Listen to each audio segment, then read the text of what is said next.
chapter 4 of The Lion, the Witch and the Wardrobe. We are into the chapter Turkish Delight. And if you watched yesterday's chapter, chapter 3, you will have heard me share my dislike for Turkish Delight. It's certainly not something that I would gravitate towards given the option. But let's find out how it features in this chapter. "But what are you?" said the Queen again. "Are you a great overgrown dwarf that has cut off its beard?" "No, your Majesty," said Edmund. "I never had a beard. I am a boy." "A boy?" she said. Do you mean you are a son of Adam?" Edmund stood still, saying nothing. He was too confused by this time to understand what the question meant. "I see you are an idiot. Whatever else you may be," said the Queen, "answer me once and for all, or I shall lose my patience. Are you human?" "Yes, your Majesty," said Edmund. "And how, pray, did you come to enter my dominions?" "Please, your Majesty, I came in through a wardrobe." "A wardrobe?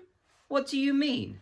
I opened a door and just found myself here, your Majesty," said Edmund. "Ha!" said the Queen, speaking more to herself than him. A door from the world of men. I have heard of such things.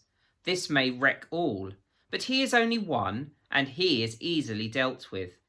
As she spoke these words, she rose from her seat and looked Edmund full in the face, her eyes flaming. At the same moment she raised her wand. Edmund felt sure that she was going to do something dreadful, but he seemed unable to move. Then, just as he gave himself up for lost, she appeared to change her mind. "My poor child," she said in quite a different voice, "how cold you look. Come and sit with me here on the sledge, and I will put my mantle round you and we will talk."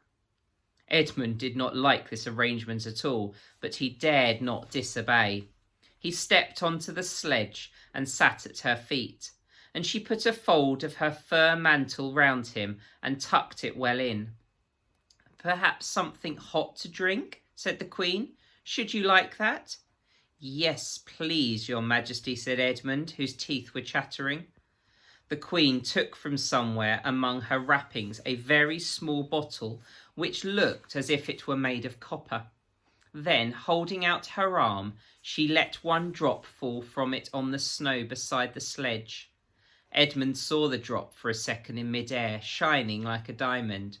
But the moment it touched the snow, there was a hissing sound, and there stood a jewelled cup full of something that steamed.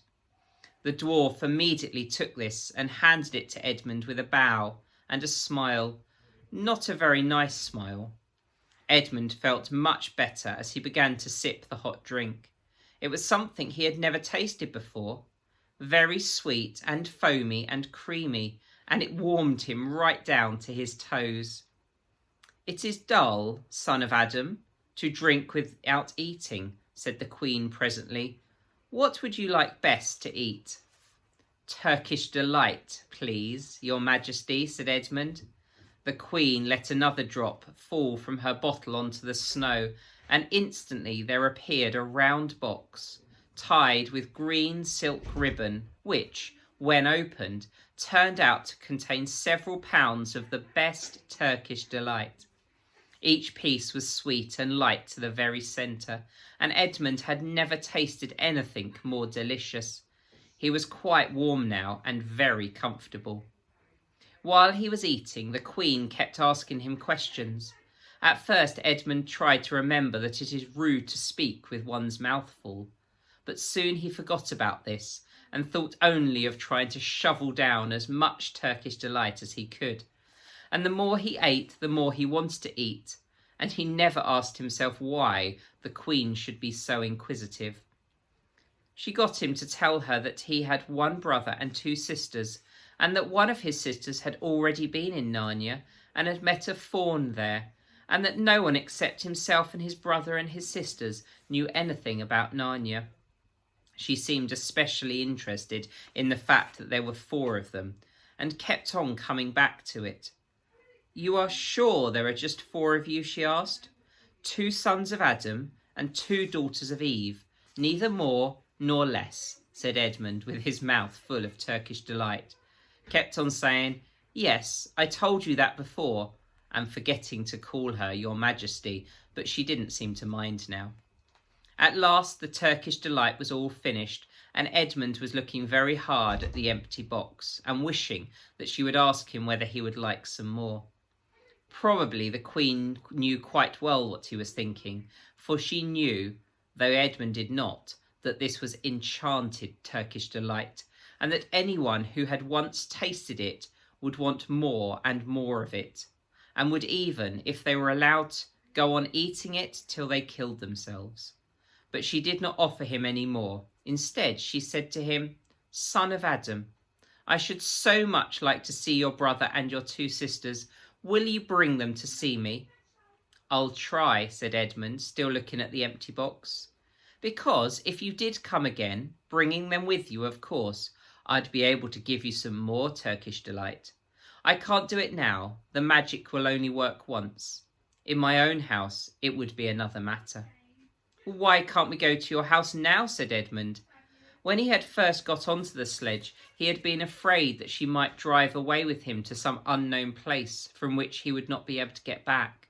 But he had forgotten about that fear now. It is a lovely place, my house, said the Queen. I am sure you would like it. There are whole rooms full of Turkish delight, and what's more, I have no children of my own. I want a nice boy whom I could bring up as a prince, and who would be king of Narnia when I am gone. While he was prince, he would wear a gold crown and eat Turkish delight all day long. And you are much the cleverest and handsomest young man I've ever met. I think I would like to make you the prince some day when you bring the others to visit me. Why not now? Said Edmund. His face had become very red, and his mouth and fingers were sticky. He did not look either clever or handsome, whatever the Queen may say. Oh, but if I took you there now, she said, I shouldn't see your brother and your sisters. I very much want to know your charming relations. You are to be the prince, and later on the king. That is understood. But you must have courtiers and nobles. I will make your brother a duke and your sisters duchesses. There's nothing special about them, said Edmund. And anyway, I could always bring them some other time. Ah, but once you were in my house, said the Queen, you might forget all about them. You would be enjoying yourselves so much that you wouldn't want the bother of going to fetch them. No, you must go back to your own country now and come to me another day with them. You understand? It is no good coming without them. But I don't even know the way back to my own country, pleaded Edmund. That's easy, answered the Queen. Do you see that lamp? She pointed with her wand, and Edmund turned and saw the same lamppost under which Lucy had met the fawn. Straight on, beyond that, is the way to the world of men. And now look the other way. Here she pointed in the opposite direction. And tell me if you can see 2 little hills rising above the trees. I think I can, said Edmund. Well, my house is between those 2 hills. So next time you come, you have only to find the lamppost, and look for those 2 hills and walk through the wood till you reach my house. But remember, you must bring the others with you. I might have to be very angry with you if you came alone. I'll do my best, said Edmund. And, by the way, said the Queen, you needn't tell them about me. It would be fun to keep it a secret between us 2, wouldn't it? Make it a surprise for them. Just bring them along to the 2 hills. A clever boy like you will easily think of some excuse for doing that. And when you come to my house, you could just say, let's see who lives here, or something like that. I am sure that would be best. If your sister has met one of the fawns, she may have heard strange stories about me. Nasty stories that might make her afraid to come to me. Fawns will say anything, you know. And now, please, said Edmund suddenly, please couldn't I just have one piece of Turkish delight to eat on the way home? No, said the Queen with a laugh. You must wait till next time. While she spoke, she signalled to the dwarf to drive on. But as the sledge swept away out of sight, the Queen waved to Edmund, calling out, next time, don't forget, come soon. Edmund was still staring after the sledge when he heard someone calling his own name. And looking around, he saw Lucy coming towards him from another part of the woods. "Oh, Edmund," she cried, "so you've got in too. Isn't it wonderful? And now—" "All right," said Edmund. "I see you are right, and it is a magic wardrobe after all. I'll say I'm sorry if you like. But where on earth have you been all this time? I've been looking for you everywhere." "If I'd have known you'd got in, I'd have waited for you," said Lucy, who was too happy and excited to notice how snappishly Edmund spoke, or how flushed and strange his face was. "I've been having lunch with dear Mr. Tumnus, the fawn, and he's very well, and the White Witch has done nothing to him for letting me go, so he thinks she can't have found out, and perhaps everything is going to be all right after all." "The White Witch," said Edmund. "Who's she?" "She is a perfectly terrible person," said Lucy. "She calls herself the Queen of Narnia, though she has no right to be queen at all. And all the fauns and dryads and naiads and dwarves and animals, at least all the good ones, simply hate her. And she can turn people into stone and do all kinds of horrible things. And she has made a magic so that it is always winter in Narnia. Always winter, but it never gets to Christmas. And she drives about on a sledge drawn by reindeer with a wand in her hand and a crown on her head." Edmund was already feeling uncomfortable from having eaten too many sweets, and when he heard that the lady he had made friends with was a dangerous witch, he felt even more uncomfortable. But he still wanted to taste the Turkish delight again, more than he wanted anything else. "Who told you all that stuff about the White Witch?" he asked. "Mr. Tumnus, the fawn," said Lucy. "You can't always believe what fawns say," said Edmund, trying to sound as if he knew far more about them than Lucy. "Who said so?" asked Lucy.